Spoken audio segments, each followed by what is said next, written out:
usulkan, misalnya kalau ada usulan ya, tapi saya rasa banyak ini usulan nanti ini terkait dengan yang mana skala prioritas. Nah, tentu sifatnya untuk kepentingan umum.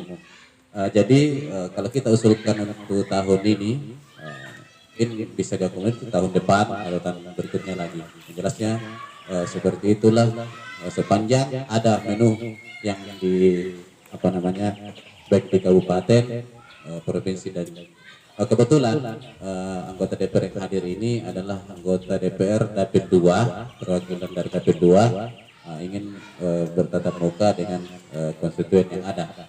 Maka dari itu kami sekali lagi harapkan kepada Bapak Ibu, ketika ada yang melok di Palapi ya, sesuai dengan apa kebutuhan yang mendasar itu yang sifatnya umum ya. Kalau pribadi gitu kan nanti wari-wari mau pribadi berapa orang yang hadir ya tentu sangat tidak cukup untuk dalam hal penganggaran. Kemudian yang kedua yang ingin kami sampaikan, ini mungkin baru pertama selama selesai pemilihan, baru pertama anggota DPR hadir di tengah-tengah kita Dapil 2. Lebihnya saya tidak tahu kemana. Nah inilah hikmahnya. Jadi ketika kita memilih, ya ini bukan apa namanya mau malai ini atau mau tidak dipilih ya. Kan banyak sekarang, nggak tahu, bingung juga dengan regulasinya seperti apa kepada Dewan. Apakah KTP-nya berubah atau bagaimana? Yang jelasnya ada beberapa anggota DPR itu Dapil 2 itu berasal dari Kabupaten Majene, berasal dari luar Dapil 2, ada orang Majene, ada orang mana. Tapi saya juga bingung seperti apa. Tapi ini namanya susah tak mau tanya atau mau ita. Ya, mungkin itu yang bisa kami sampaikan. Untuk lebih jelasnya saya persilahkan dengan hormat Bapak anggota DPRD Kabupaten Majene, dalam hal ini Bapak Budi Mansur SAG, untuk menyampaikan maksud dan tujuan beliau untuk hari ini dengan kita. Dengan itu waktu dan tempat kami persilahkan.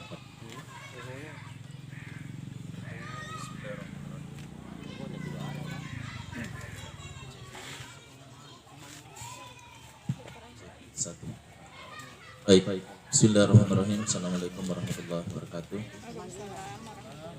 Alhamdulillah, wasyukurillah, salatu wassalamu ala rasulillah.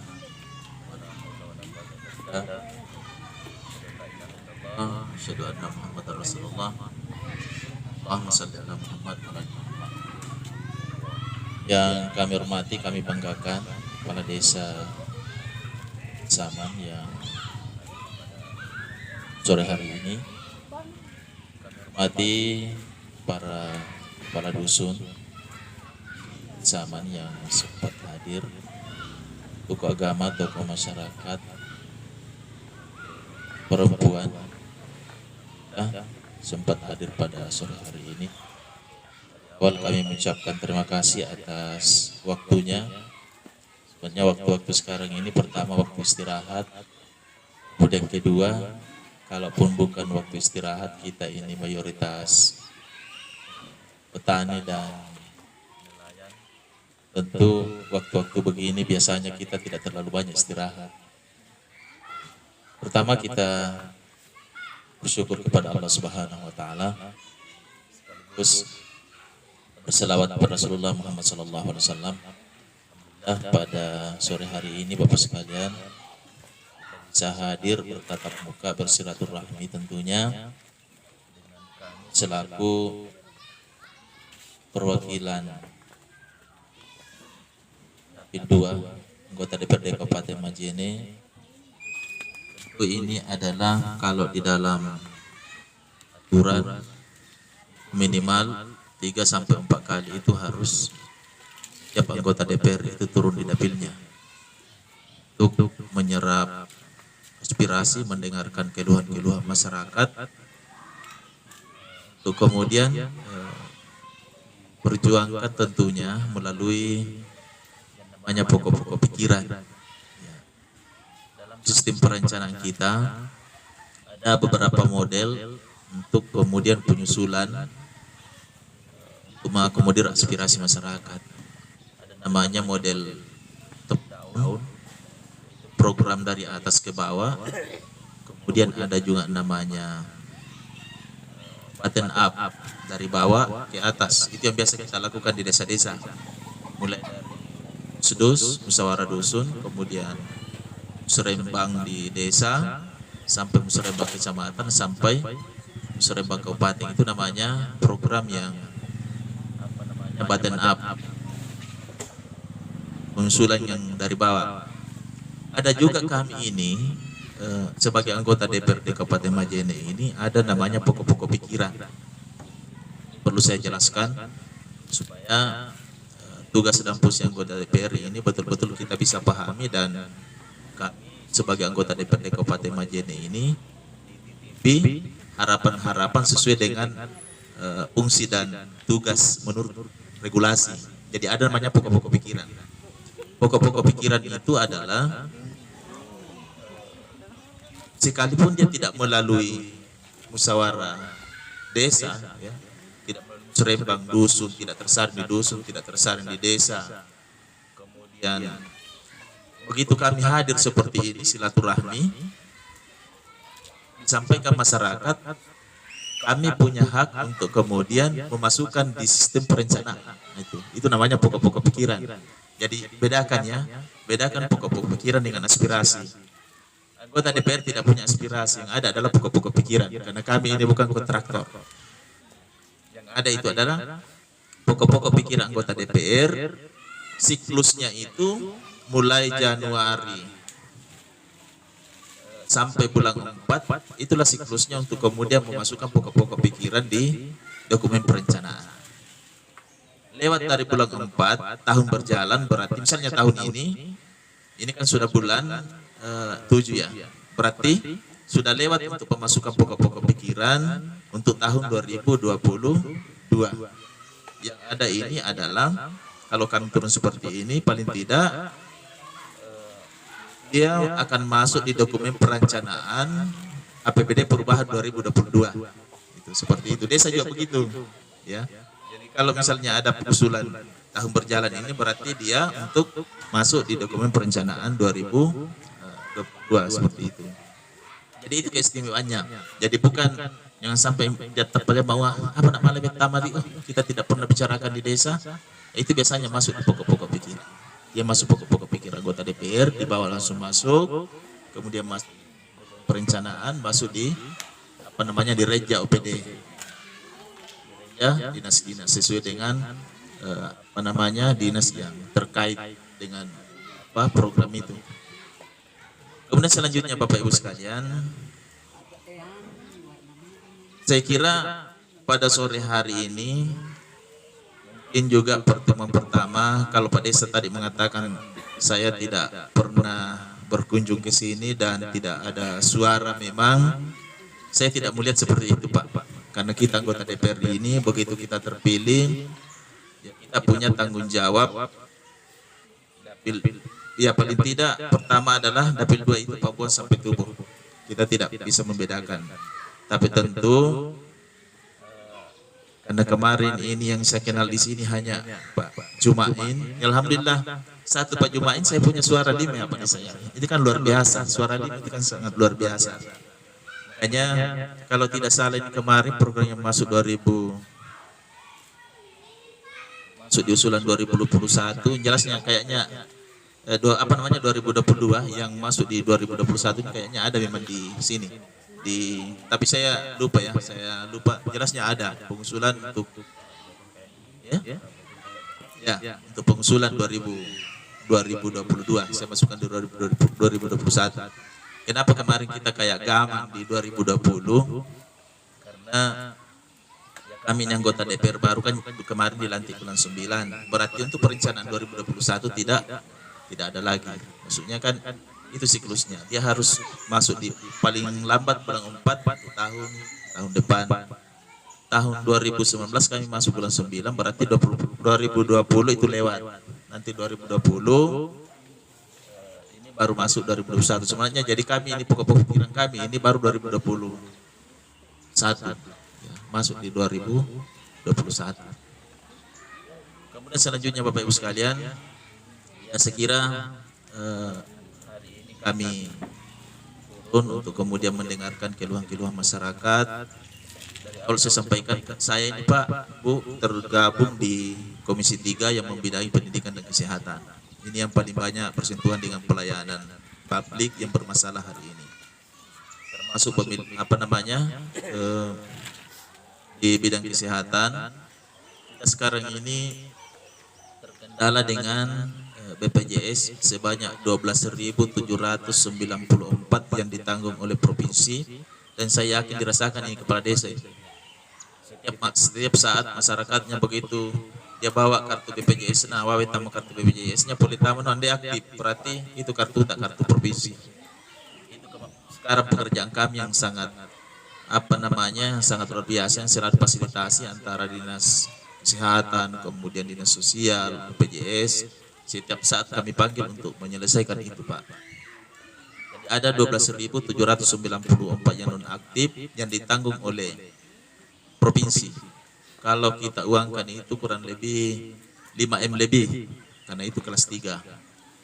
Karena itu Bapak Ibu sekalian, kami juga selaku mitra kerja pemerintah daerah, sekalipun hanya sebagai lembaga pengawas, tapi sebagai mitra kerja ingin mencarikan solusi. Jika sekiranya solusi yang paling yang paling bisa kita lakukan untuk menanggulangi 12.000 itu Pak Desa, kita mengusahakan masyarakat kita ini masuk data DTKS. Dia harus masuk DTKS karena masuk data DTKS itu ada harapan kemudian ada penambahan BPJS PBI pusat. Wande pertama, jadi setiap saat mungkin dua kali setahun ya. 2 kali setahun itu kita update data itu.